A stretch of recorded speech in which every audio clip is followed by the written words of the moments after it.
نحمده ونصلي على رسوله الكريم أما بعد فأعوذ بالله من الشيطان الرجيم بسم الله الرحمن الرحيم وإذ أخذنا ميثاقكم ورفعنا فوقكم الطور خذوا ما آتيناكم بقوة واذكروا ما فيه لعلكم تتقون ثم توليتم من بعد ذلك فلولا فضل الله عليكم ورحمته لکنتم من الخاسرین صدق اللہ العظیم۔ آج ہمارا سبق نمبر 36 شروع ہو رہا ہے۔ سب سے پہلے ان آیات کا ترجمہ سماعت فرما لیجیے۔ وَإِذْ أَخَذْنَا مِيثَاقَكُمْ، وہ وقت بھی یاد کرنے کے قابل ہے جب لیا ہم نے تم سے پختہ وعدہ، وَرَفَعْنَا فَوْقَكُمُ الطُّورَ، اور بلند کیا ہم نے تمہارے اوپر کوہ طور کو، خُذُوا مَا آتَيْنَاكُمْ، اور کہا ہم نے پکڑو تم جو ہم نے تمہیں دے رکھا ہے، بِقُوَّةٍ، مضبوطی سے، وَاذْكُرُوا مَا فِيهِ، اور یاد کرو ان چیزوں کو جو اس کے اندر ہے، لعلکم تتقون، تاکہ تم گناہوں سے بچنے والے بن جاؤ۔ ثم تولیتم من بعد ذالک، پھر تم نے اعراض کیا، من بعد ذالک، اس وعدہ کرنے کے بعد، فلولا فضل اللہ علیکم ورحمتہ، پس اگر نہ ہوتا تم پر اللہ کا فضل، ورحمتہ، اور اس کی رحمت، لکنتم من الخاسرین، تو البتہ تم ہو جاتے خسارے والوں میں سے۔ اللہ رب العالمین بنی اسرائیل پر جو اللہ نے انعامات کیے ان کا ذکر ہو رہا ہے، ان کا ذکر ہو رہا ہے۔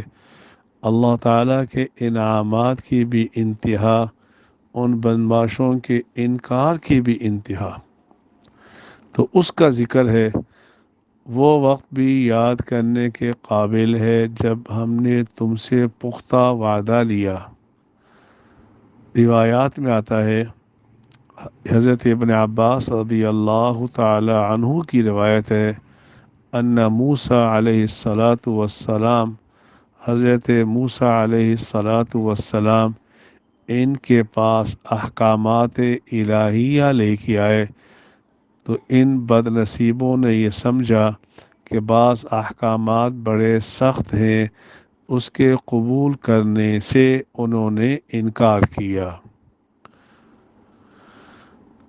تو اللہ رب العالمین نے جبرائیل امین کو حکم دیا کہ کوہ طور کو اس کی اصل سے، جڑ سے اٹھاؤ اور ان کے اوپر مسلط کرو، اور یہ کہہ دو کہ اگر تم قبول کرتے ہو یا نہیں، اگر نہیں کرتے تو یہ کوہ طور میں تمہارے اوپر گرا دوں گا۔ اب یہ کتنا ان کے سروں پر کتنا بلندی پہ تھا، تو غالباً تفسیر مدارک میں لکھا ہے کہ قامت الرجل، جتنا آدمی کا قد ہے اتنی مقدار اللہ نے کوہ طور کو ان کے سروں پہ مسلط کیا۔ اب یہاں ایک چھوٹا سا سوال پیدا ہوتا ہے کہ قرآن کہتا ہے لا اکراہ فی الدین، دین میں کوئی زبردستی نہیں، پھر ان پہ کوہ طور کو مسلط کر کے ان کو یہ کہہ دینا کہ لا الہ، یعنی کلمہ پڑھ لو، حضرت موسیٰ پر یقین کر لو، ورنہ ہم تمہارے اوپر کوہ طور کو گرا دیں گے۔ تو بظاہر دونوں آیتوں میں ٹکراؤ آ رہا ہے۔ تیسرے پارے کی آیت کہہ رہی ہے لا اکراہ فی الدین، دین میں کوئی سختی نہیں ہے، اختیار ہے۔ اور یہاں اللہ رب العالمین بنی اسرائیل پر کوہ طور کو مسلط کر کے فرما رہے ہیں خذوا ما آتیناکم بقوۃ، اس کو مضبوطی سے پکڑو۔ تو بظاہر دونوں آیتوں میں تعارض ہے۔ مفسرین نے اس کے کئی جواب دیے۔ ایک جواب تفسیر مدارک کے اندر یہ لکھا ہے، وَأَمَّا قَوْلُهُ لَا إِكْرَاهَ فِي الدِّينِ فَقَدْ كَانَ قَبْلَ الْأَمْرِ بِالْقِتَالِ، جہاد کے حکم نازل ہونے سے پہلے یہ کہا گیا تھا کہ ایمان لانے کے لیے کسی کو مجبور نہیں کیا جائے گا، لیکن جب جہاد کا حکم آ گیا اب یہ اس آیت کا حکم کیا ہو گیا، منسوخ ہو گیا۔ اور بعض علماء مفسرین نے اس کا یہ جواب دیا، ایک اقرا فی الدین ہے، اقرا للدین ہے، کسی کو مسلمان کرنے کے لیے مجبور کرنا یہ جائز نہیں ہے، لیکن اگر اس نے کلمہ پڑھ لیا، مسلمان ہو گیا، اب وہ احکامات الہیہ کو چھوڑتا ہے، اب اس پر زبردستی کی جا سکتی ہے۔ جیسا کہ ایک آدمی نے کلمہ پڑھ لیا، کلمہ پڑھنے کے بعد خدا نخواستہ زنا کرتا ہے، چوری کرتا ہے، اب اس کے ہاتھ کاٹے جائیں گے۔ چوری کرتا ہے، ہاتھ کاٹے جائیں گے۔ زنا کرتا ہے، شادی شدہ ہے تو اس کو سنسار کیا جائے گا۔ اگر کوئی یہ کہہ دے کہ یہ تو سختی ہے، جواب دے دیا کہ ایک ہوتی ہے لا الہ الا اللہ کے لیے سختی کرنا، یعنی کسی کافر کو مجبور کر کے یہ کہنا کہ کلمہ پڑھ لے، یہ درست نہیں ہے۔ لیکن کلمہ پڑھنے کے بعد یہ اللہ سے اس نے جو وعدہ کر لیا، عہد شکنی پر اس کے اوپر سختی کی جا سکتی ہے، تو اس کا ذکر ہے۔ وَإِذْ أَخَذْنَا مِيثَاقَكُمْ، وہ وقت بھی یاد کرنے کے قابل ہے جب ہم نے تم سے پختہ وعدہ لیا۔ پختہ وعدہ لیا، کس میں وعدہ لیا؟ علامہ سیوطی رحمہ اللہ تعالی نے عجیب اس کی صورت بیان کی، اے بالعمل بما فی التوراتی، پختہ وعدہ لینے کی صورت کیا ہے کہ تم تورات کے جتنے احکامات ہیں اس پر عمل کرو گے۔